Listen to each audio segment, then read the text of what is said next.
Welcome to my first loot discussion video where we talk about loot, and the game we're talking about today is Hellgate London. Please be aware this is my first time doing this. The structure might not be quite what I want it to be. Maybe I can make it better. Who knows? Give me some ideas, but I'm going to do my best. The aim of my loot discussion series is to literally have a discussion about loot. You'll find out some people like certain things, some people don't like certain things, and hopefully one day we all come together and make the best loot game ever. Obviously, we're not making a game, it's just for fun, so please join me, and I hope we can learn something new. And one more thing real quick, this version of the game is the Steam version, so if you're going to play the single-player modded version or the London 2038 mod for online play, it might not be the same. Let's begin with the basics of loot. Feel free to skip ahead to the actual loot discussion, which I'll have a link to in the description.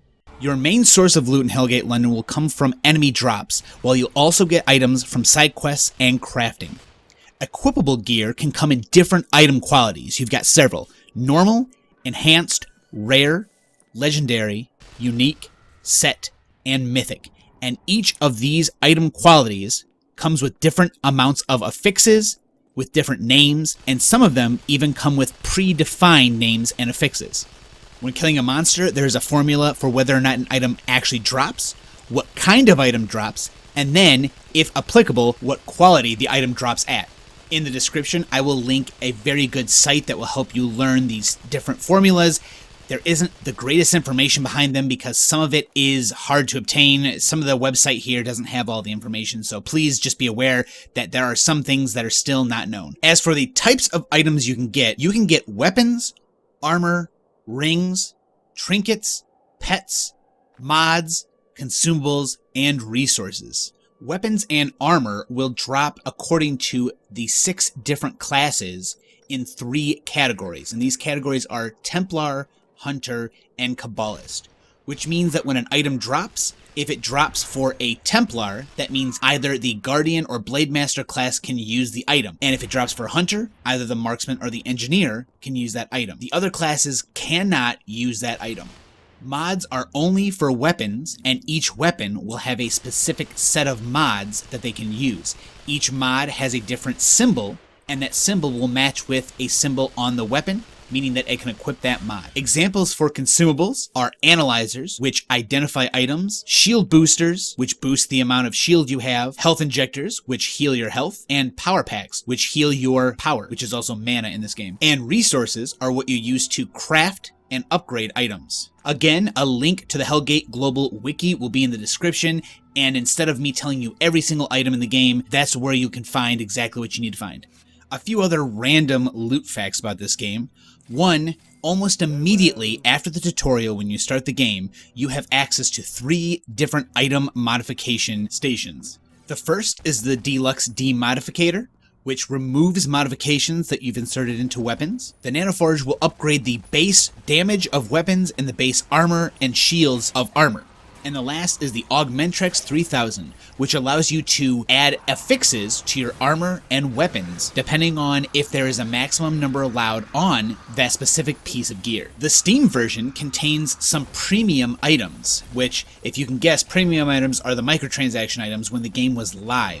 I'll go into more detail about these items in the loot discussion section under the pros section, but for now just know that it's really helpful that they added some of these items in. On the opposite side of being helpful, there are some bugged things in this game that don't work very well, and some of them happen to be the end game loot and an item called the Transmogrifying Cube, where you put items inside of it, combine them to do different special things at the end of the game. These things do not work, and if you want to know what items these are, there is a guide on Steam where someone talks about what does not work and what is missing. I will leave a link in the description. Alright, now that we got that basic information about loot out of the way, let's go ahead and do the loot discussion. So what did I not like about the loot? Let's start with that. To be honest, even from the beginning of the game, I felt like you have too much choice with what you do with your weapons and armor. And because there are so many pieces of weapons and armor, as in there are rare and legendary and set and mythic and all these different sets of types in armor, and how many affixes there are, and how many things you can do once you get that piece of armor, a level that you want it to, or the correct piece that you want it to drop.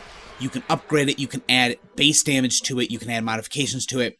I felt like I wasn't exactly sure starting the game what I wanted to do, what was good, and what was going to be helpful. These choices usually feel like endgame choices, the min-max choices. However, at the beginning of the game, some of these things are actually so helpful that they make a difference whether or not you get through missions faster. So it's not a bad thing to have choice. Obviously, it's not a bad thing to have choice, but when you have too many choices, it can feel paralyzing, especially with the number of things on the wiki that aren't quite solidified. We don't have knowledge of everything.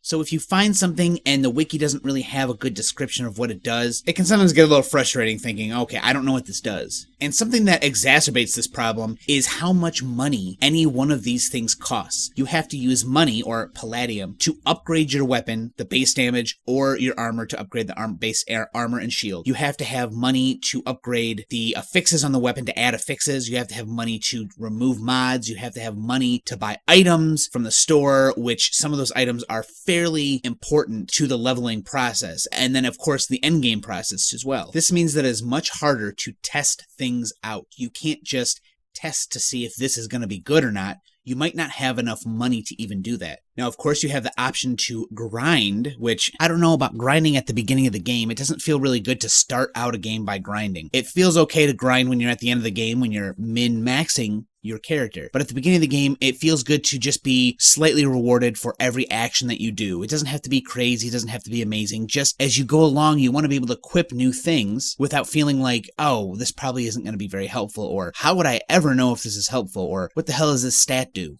On another note, as you obtain items, one of the most important things you can do is to identify them and disassemble your items, which disassembling your items gives you materials to upgrade. And that's something that you need if you're going to upgrade or craft items. And crafting is actually fairly important. It's helpful, and I found quite a few crafting blueprints when going through areas. Sometimes these weapons actually make a big difference, and it's necessary because you don't always get the weapon that you need. Because don't forget that any weapon or any piece of armor can drop for any class. Even if you can't use it, it can drop for you. So there are times when you get too many drops for other classes, and you need supplement somewhere. So crafting is helpful, upgrading is helpful, but you spend a lot of your time analyzing your items to identify them or deconstructing them. Another annoying aspect of your loot is disassembling. And while the Steam version does add premium items into the store, one of those premium items is the auto disassembler. You have to buy an auto disassembler and in your inventory set what kind of gear or what quality of gear you want disassembled. And you can select a quality of gear and everything that quality or beneath will be disassembled the second you pick it up. And you don't even have to actually pick it up. It will automatically pick it up, disassemble it, and you continue on. So most of the time you don't have to pay attention. Generally I pick the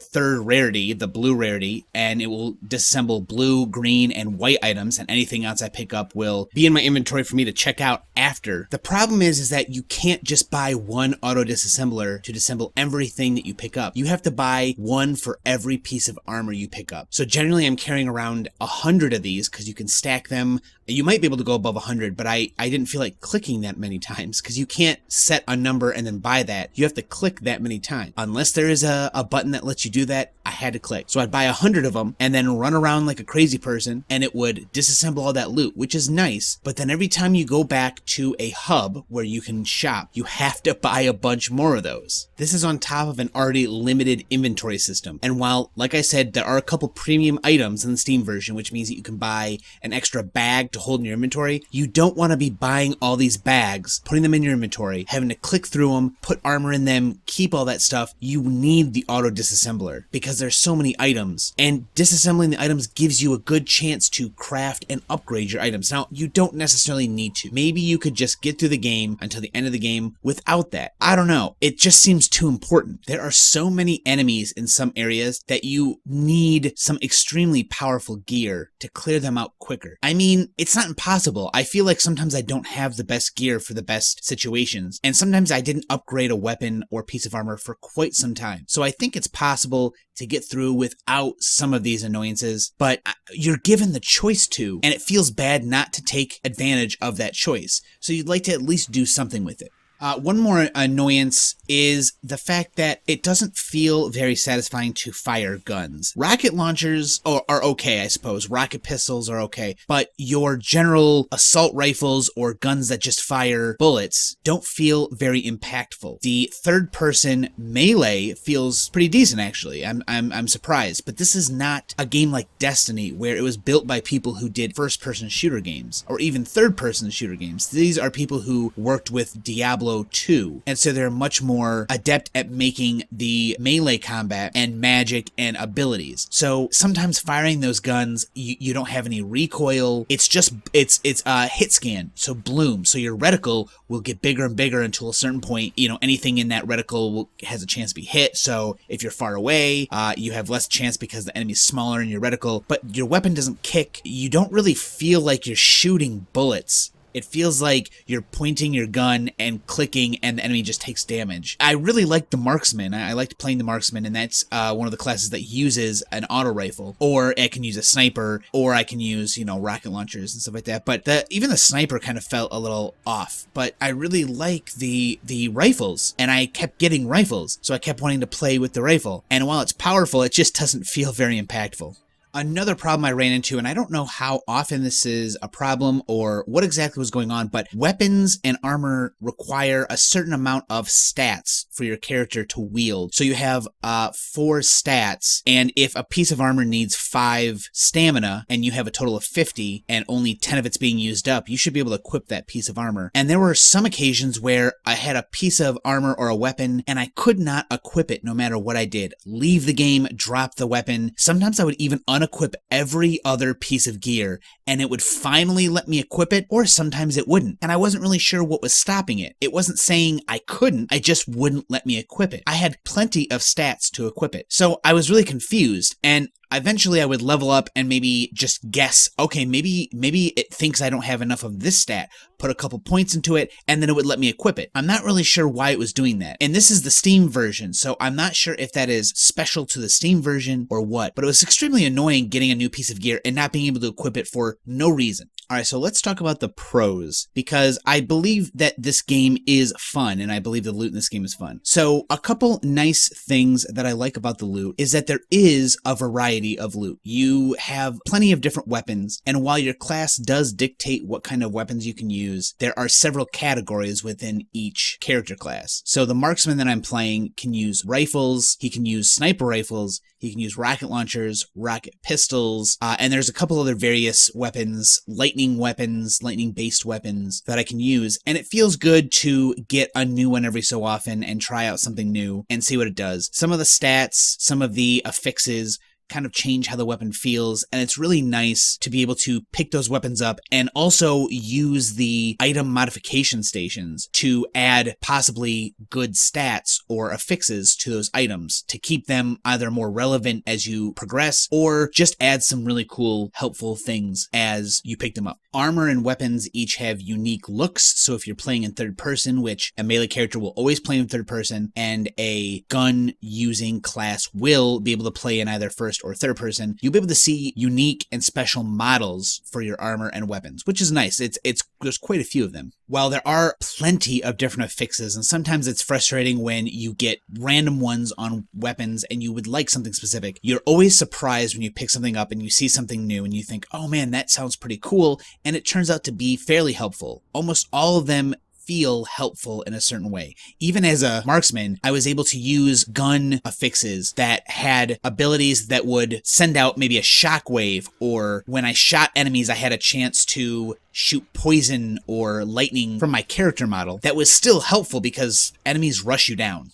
You also have the option to hold 3 different weapons and have 3 different weapon profiles, and you can switch between them by pressing F1, F2, and F3. Right in the middle of combat, you can press them and it will switch to those other weapons. And at least it gives you a chance to maybe have a sword and a shield as a melee character, or 2 swords, or even one of the special grapplers, which can grab enemies. And as a long-range character, you can have several different types of long-range weapons, like a rifle, a sniper rifle, and a rocket launcher, which obviously can all be useful in different situations. Now, I did say in the cons section that it feels kind of paralyzing to have so many options available to you, and it does. However, it's extremely nice when going through the game, you haven't for maybe an hour gotten a new weapon, and you'd like a new weapon. You have options at your disposal to actually get new, or at least make your old weapons more powerful. And while it is difficult to figure out what exactly you need to do or want to do, most of the time, if you take half an hour and go back through an area and grind, you can get enough money to just spam a bunch of cool stuff on your weapon and hope, okay, well, maybe this will be helpful. There's also an interesting mechanic in every area of the game that has enemies.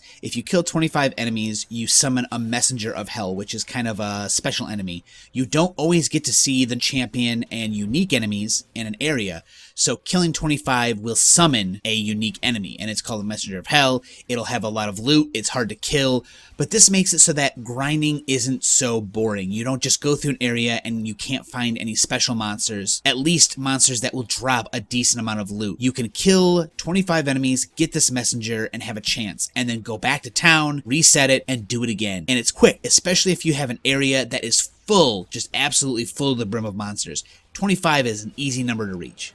I said before that the Steam version contains premium items that were once only microtransactions. Now you can actually just buy them with the in-game gold, which is very nice, because some of these are almost necessary. I did talk about the auto dismantler, which I don't know if at some point you will get a persistent auto dismantler. Only when you get it is at the very beginning of the game. It gives you a persistent auto dismantler that lasts for 1 hour, and it will dismantle everything. You just have to have one, which would be nice if it was just an option to buy for a ton of gold, but I hadn't found one yet. I don't know why I haven't found one. However, there are other items that are extremely helpful. Things like respecializing your skills and attributes. Something that I don't know why isn't a microtransaction, but at least here it's not. You can buy it for gold. It's not that much gold, or platinum, sorry. You can buy it and respec your character as often as you want. Very nice, very nice. One of the other things you can do is buy extra bag space. You can buy things that will help your weapons stay intact when you upgrade them past a certain point, as when you get to +3, +4, +5 on a weapon, which is upgrading the base damage or armor, it has a chance to revert, or at +6 and above, break entirely. You can completely stop this with the microtransaction items, which are now not microtransaction items. Not to say that the actual upgrading of items and having them break doesn't already feel like maybe a mobile game, or even like, what's that one game I remember? A Ragnarok Online. They had something slightly similar where you could upgrade items and they could revert or break or something. I'm not a fan of that system. I think being able to spend large amounts of money to guarantee a chance is much better, where I can actually just spend my time and it feels like my time was worth it. If an item breaks, I just spent a bunch of time for what amounts to nothing. Sorry, that got a little off track. That was more of the discussion part at the end. This is still the pros section. But I do like that they added the premium items in, because, I mean, there's no way to get them otherwise. If they hadn't added them in, you're missing out on a big part of the game. And yes, you were probably missing out on it back then, because who the hell is going to spend money to respec their character that often? I mean, just create a new character and play through the game again, I guess. But it's way more helpful than you'd imagine. So I'm glad they put those premium items in there for in-game gold. While there are very many different affixes in the game, something you can find on the Hellgate wiki I link in the description. I know I've said that a couple times. Once you look through those affixes, or at the very least when you're playing the game and you get those affixes, you'll start to realize that there are some really cool and helpful affixes that make playing the game a little bit more fun. Obviously, adding skill points to your skills is great, and it's a little hard to tell, I think, right at first, when you get an item that gives you a plus to skill points for your character. It doesn't actually say plus to skill points. It'll say the skill name and then a number, and that's what it does. It adds that number to that skill, even if you don't have the skill already, and it'll give you a plus to that skill. So that's cool. You'll be able to use it. Maybe you don't even have to get that skill in your skill tree. Just get an item with it on it, and then you can avoid that skill altogether. Maybe you only need 1 point in that skill. Perfect. That's great. That helps. It helps you kind of have different builds. However, you can get items, because character classes are divided into 3 categories, which I talked about earlier. You can get a skill on a weapon that is for the other class. So that's a bummer, and I'm not sure if you can remove that affix once it's on the weapon. Anyway, so it's really cool to be able to get those types of things. You have a lot more build diversity just because of those affixes. I know I mentioned a few of the other cool affixes that happen when you damage enemies and stuff, but there are 4 different affixes that are fun to use, and those are when you get hit affixes, when attacking, when it kills an enemy, and when it hits an enemy. Obviously, each of those has a different proc. When the player takes damage, when the player attempts to damage an enemy, when the player kills an enemy, and when you just hit an enemy. There's also ones where you get a proc when you are killed, which, sure, fine, that's fine. In multiplayer, that'd be great, but I can't play multiplayer in the Steam version, so it's absolutely useless. I actually had one rifle, which you kind of see in some of the footage in the background, I think, but that rifle had a chance to do each of those things. It had a chance on kill, on hit, on attack, and on taking damage, and so it was just constant sending lightning balls, sending pulsing waves, sending poison darts out when I was fighting enemies, because there are so many enemies, and it's way more fun. Suddenly, it's very active. The screen is full of stuff. Even though it's kind of hard to tell what's going on, it's pretty fun, honestly. So those are my pros and cons. Obviously, those are my opinions, and you're welcome to disagree with them. So for the very end of the video here, obviously talk about how the loot makes you feel, what you think about the loot. Maybe you didn't know anything about Hellgate London, and now you know a little bit more. Talk about it, see what you feel. But in my opinion, I really did enjoy this game in general, but the loot is fun. I'm all about loot. I really like gathering it. I like being able to grind for it, and this game gives you lots of ways to do that. Now, one thing that I think you'll hear me say very often in any of these loot discussion videos I do is I wish that gear, or at least endgame gear, sorry, it should be endgame gear, would fundamentally change some of your character's skills, abilities, or even regular attacks. And what I mean is not giving skill points to skills. So that's good. I like that. That's fine. That can stay. But I think at the very end of the game, wouldn't it be cool if some of the most impossible to get pieces of gear gave your skills an extra ability or changed the fundamental of the skill? A good example of this, and this is not actually based on loot, but in the game Elder Scrolls Online, the MMO, you can morph an ability after it's gained enough experience. It doesn't take a long time, but what happens is you can morph an ability, and you have 2 choices of whether or not it does this or this. And for an example, just a quick one, a healing skill that targets one ally. When it morphs, maybe one of the morphs is now it targets 2 of your allies. And the other morph is when it targets your ally, not only does it heal, gives them a shield, which will mitigate future damage. That's the kind of thing I want. It doesn't have to be crazy. It doesn't have to be out of this world. It doesn't also have to change the game completely, but how cool would it be to get a piece of endgame gear after you've been working for weeks at it, and it changes one of your abilities to make it so that you open up new builds, or at the very least, make your build even stronger in an interesting way. I don't know. I'm sure there's ways that can be abused, or, it needs to be taken care of. You can't just throw that at the player and have it be balanced. So, obviously there are ways to balance it, but I think that would be a cool concept regardless. I definitely wish that dismantling gear was either way easier or wasn't so important, because it takes up a lot of your time. It really does. Like, I like that you can buy those auto dismantlers, but you've got to buy so many of them when you go back to town. And I don't know if there is a way to buy them in bulk. You have to click on them individually. You can hold shift and right click or something, and it'll go right in your inventory, but that just takes so long. I hate coming back to town and going, all right, let's stock back up on all the stuff I gotta have when I go out to grind or just continue with the game. So I'm sure there's some things that they could work on, and sadly the Steam version, just so everyone knows, Handbitsoft is running the Steam version, and they are not doing a good job. There's been no communication. Nothing's changed after the last patch, last year, I think. And so it's a lost cause. If you don't mind missing some of the items at the end of the game, the transmogrifying cube, some of the high-end loot, if you don't mind a couple of problems here and there, the game is still fairly intact, and it's a very fun experience. So I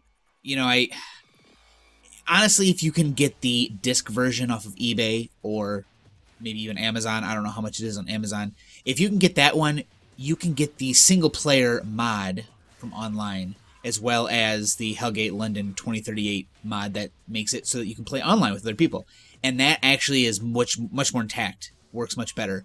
So if you can get that, that's what I suggest. But the Steam version is cheap and it's accessible. You can just grab it and go. But, you take your chances with the Steam version.